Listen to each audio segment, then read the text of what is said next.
જૂનાગઢના ભેંસાણ રોડ પર આવેલી ડેરવણ ચોકડી પાસે શાંતિ આશ્રમના મૌની બાપુ તરીકે ઓળખાતા મહંત બજરંગપુરી બાપુનો દેહ વિલય થયો। તેઓ મોટાભાગે મૌન ધારણ કરીને રહેતા હોવાથી મૌની બાપુ તરીકે ઓળખાતા હતા। તેમના આશ્રમે જ 103 વર્ષની જેફ વયે તેમણે અંતિમ શ્વાસ લીધા। મૌની બાપુ ગિરનારમાં 40 વર્ષ રહ્યા। તેના બાદ તેઓ જૂનાગઢ ભેંસાણ રોડ પર ડેરવણ ચોકડી પાસે શાંતિ આશ્રમમાં સ્થાયી થયા હતા। છેલ્લા 30 વર્ષથી તેઓ માત્ર એક લોટા પાણી પર જ દિવસ પસાર કરતા હતા। તેઓ આખા દિવસ દરમિયાન ભગવાનને લગાવેલા ભોગમાંથી ચોથો ભાગ જ પ્રસાદ તરીકે ગ્રહણ કરતા।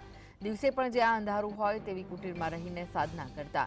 ગયા અઠવાડિયે તેમની નાદુરસ્ત તબિયતને લઈ સારવાર અર્થે હોસ્પિટલમાં ખસેડાયા હતા।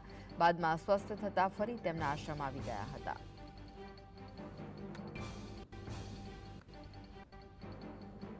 તો મૌની બાપુ ભેંસાણમાં આવેલા શાંતિ આશ્રમમાં વર્ષોથી સેવા કરતા હતા।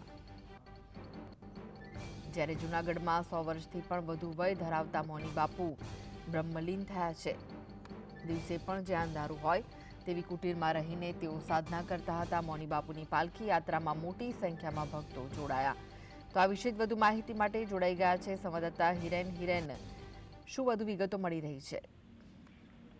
જૂનાગઢ એ સાધુ સંતોની તપોભૂમિ ગણવામાં આવે છે। જૂનાગઢથી ભેંસાણ જતા રોડ ઉપર જે મૌની બાપુનો આશ્રમ હતો ત્યાં 103 વર્ષના જે મૌની બાપુ છે તે વર્ષોથી તપ અને તપશ્ચર્યા માટે જાણીતા હતા। તેઓનું 103 વર્ષની વયે અવસાન થયું છે અને અવસાન બાદ તેમની જે પાલખી યાત્રા યોજાઈ હતી તેમાં મોટી સંખ્યામાં લોકો જોડાયા હતા અને હાલ બાપુની જે અંતિમ વિધિ છે તે થઈ ગઈ છે।